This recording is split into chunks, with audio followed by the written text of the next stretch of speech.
Hello and welcome back to Build a Better World. Today we're going to be discussing character-specific roles.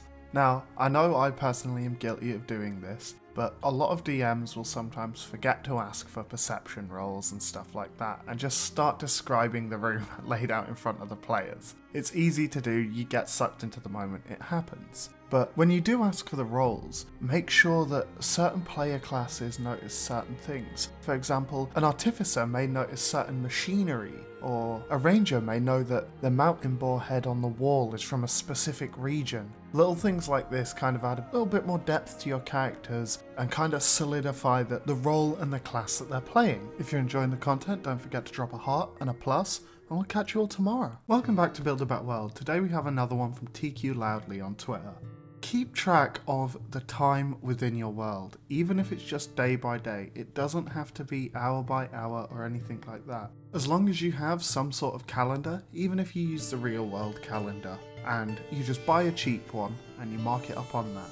This will allow you to ratchet up the tension in your campaign by saying certain things will happen on certain days. This will also make the players think quite critically in certain situations because they know things have to be done within a certain time frame, and they can check that time frame quite easily. If you're enjoying the content, don't forget to drop a heart and a plus, and we'll catch you all tomorrow. Hello and welcome back to Build a Better World. Today we're discussing in-combat interactions.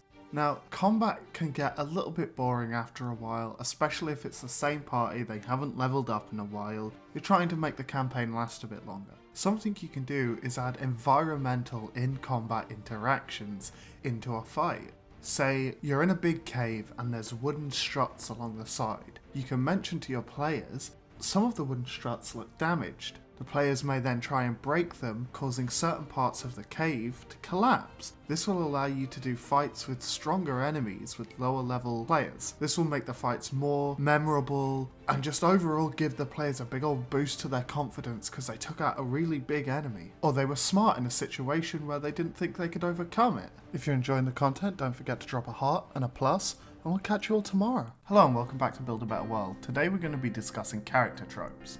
Now, character tropes are something you'll see a lot within both player characters and NPCs, and they tend to have a lot of negative stigma around them because of the tropes. People associate rogues with their dead parents or the tragic backstory and stuff like that.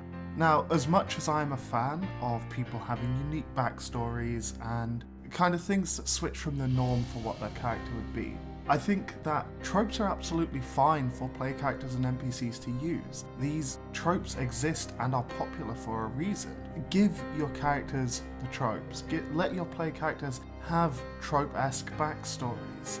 There's nothing wrong with that. If you're enjoying the content, don't forget to drop a heart and a plus, and we'll catch you all tomorrow. Welcome back to Build a Better World. Today we have another one from TQLoudly on Twitter.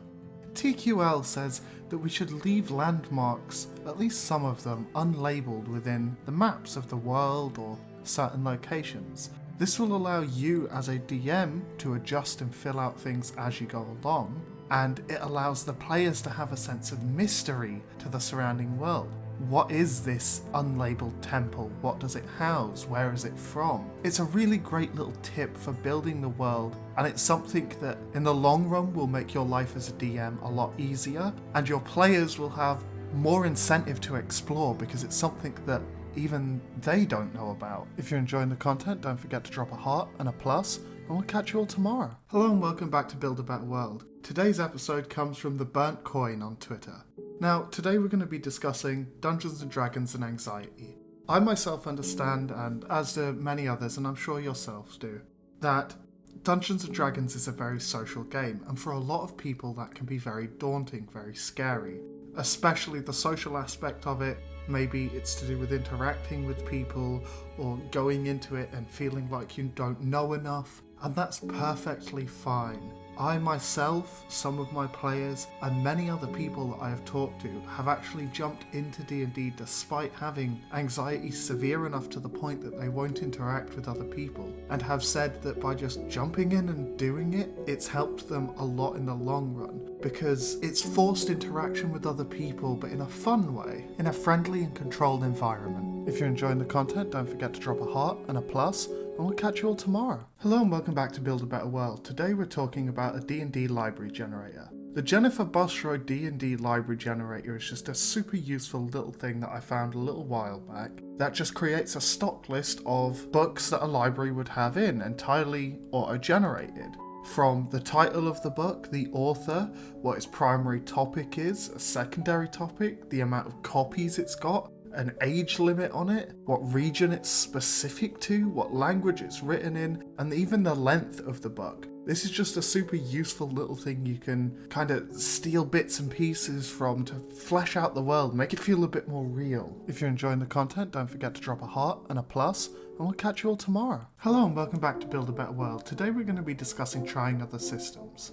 Now there are a lot of different systems within the tabletop RPG communities. Obviously you have Dungeons and Dragons and Pathfinder, but there are also other ones. For example, Powered by the Apocalypse, which is more narrative based and easy to learn. There's the Kids on Bikes / Brooms, Teens in Space, Troika, Tales from the Loop. Even if you don't necessarily click with one of these systems, maybe try another one and see if that one fits. At the end of the day, all you're going to be doing is expanding your knowledge, and who knows, maybe someone has questions about one thing, or one of the new systems might become your favourite system. If you're enjoying the content, don't forget to drop a heart and a plus, and we'll catch you all tomorrow. Hello and welcome back to Build a Better World. Today's episode comes from Roll Call on Twitter.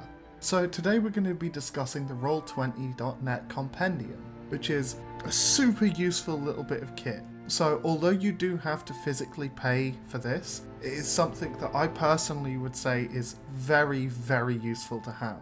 Roll20 Compendium is a subsection of the Roll20 website which stores any books that you have bought for several different games, even different editions of games. So at any point you can just scroll through, click on one, I need to double check this, boom, it's there, it's ready to go. I personally am going to be looking more into this as time goes on, but I would highly, highly recommend that you do the same. If you're enjoying the content, don't forget to drop a heart and a plus, and we'll catch you all tomorrow. Hello and welcome back to Build a Better World. Today we're going to be discussing Hello Future Me, specifically their playlist on writing. Now, Hello Future Me is a YouTube channel that does a lot of videos, and a lot of them are really good, but today specifically we're talking about their On Writing playlist, where they break down lots and lots of different influential things within certain media. For example, hard magic systems within Avatar: The Last Airbender, Full Metal Alchemist, how to kill a main character via Game of Thrones or Vikings, writing hero-villain relationships with things like Sherlock and Batman Joker,